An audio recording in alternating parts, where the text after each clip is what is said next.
दोस्तों कभी आप नया मोबाइल लेते हैं या मोबाइल को रीसेट करते हैं तो अपने आप गूगल प्ले स्टोर से कुछ बाय डिफॉल्ट एप्लीकेशंस डाउनलोड होती हैं। वैसे तो अननेसेसरी ऐप्स को आपको डाउनलोड करने की जरूरत नहीं है, बाद में आप इसको अनइंस्टॉल कर सकते हैं, लेकिन फिर भी बाय डिफॉल्ट 16-17 एप्लीकेशंस होती हैं जो गूगल प्ले स्टोर से गूगल की तरफ से कुछ एप्लीकेशन जो है वो डाउनलोड की जाती हैं। यदि आप इनमें से किसी भी एक एप्लीकेशन को कैंसिल कर देते हैं तो वहां पर ये नोटिफिकेशन जो है वो स्टक हो जाती है, जहां पर बताता है इंस्टॉलिंग एप्स, लेकिन ना तो कोई भी एप्लीकेशन इंस्टॉल होती है और ना ही ये नोटिफिकेशन जो है वो आसानी से हटाई जा सकती है। तो आज की वीडियो में इस प्रॉब्लम का हम सॉल्यूशन जानने वाले हैं, वीडियो के अंत तक जरूर देखिएगा।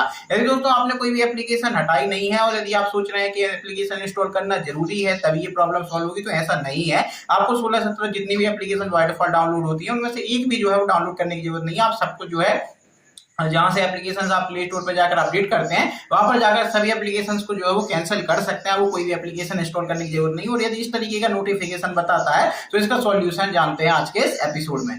दोस्तों आपको इस तरीके से प्रॉब्लम फेस करने को मिल रही है मोबाइल रीसेट करने के बाद कि यहाँ पर इंस्टॉलिंग ऐप्स बता रहा है बार बार, लेकिन किसी भी तरीके की ऐप जो है मोबाइल में इंस्टॉल नहीं हो रही है, या कोई हो सकता है आपने बाई चांस एक आध दो एप्लीकेशन हैं जिनको आपने यहाँ पर कैंसिल कर दिया हो। तो इस तरीके से ये बताता रहता है, ये हटता भी नहीं है।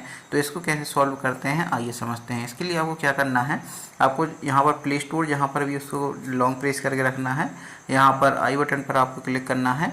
क्लिक करने के बाद देखिए इस तरीके से शो होगा। तो यहाँ पर आपको क्या करना है, यहाँ पर क्लियर डाटा जो लिखा हुआ है इस पर आपको क्लिक करना है। क्लियर ऑल डाटा पर क्लिक करने से पहले आप क्लियर कैश कर देंगे।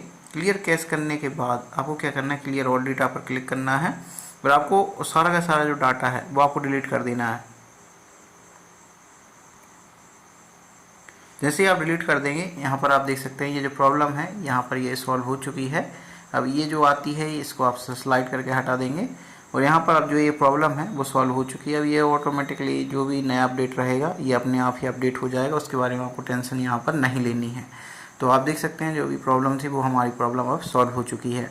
तो इसी तरह दोस्तों आसानी से इस प्रॉब्लम को सॉल्व किया जा सकता है। आपको सिंपली बस क्लियर डाटा कर देना होता है। जैसे कभी कभी प्ले स्टोर से एप्लीकेशन डाउनलोड नहीं होती हैं, कभी कभी कांट इंस्टॉल जो है वो बता देता है, कभी कभी अलग अलग तरीके के एरर जो है वो आते रहते हैं। तो आपको सिंपली क्या करना होता है, क्लियर डाटा कर देना होता है। उस केस में ये जो प्रॉब्लम होती है वो सॉल्व हो जाती है और आपको घबराने की जरूरत नहीं। जो प्ले स्टोर का जो नया वर्जन होता है वो ऑटोमेटिकली अपडेट हो जाता है। प्ले स्टोर अपने आप जो है वो अपडेट होता रहता है। तो इस तरीके से दोस्तों इस प्रॉब्लम को सॉल्व किया जा सकता है। और याद रखिएगा अभी जब भी आप जो है मोबाइल को रीसेट करते हैं है ना, फैक्ट्री रीसेट करते हैं, नया मोबाइल लेते हैं, तो आपको कोई भी जो है अननेसेसरी ऐप इंस्टॉल करने की जरूरत नहीं है। आप इस तरीके से क्लियर डाटा कर देंगे तो ऊपर जो भी आलतू फालतू नोटिफिकेशन होती है वो हट जाती है। आई होप दोस्तों आपको इन्फॉर्मेशन पसंद आई होगी। हम फिर मिलेंगे किसी दूसरी वीडियो में किसी दूसरे टॉपिक के साथ। Till then bye and take care. जय श्री कृष्णा, राधे राधे।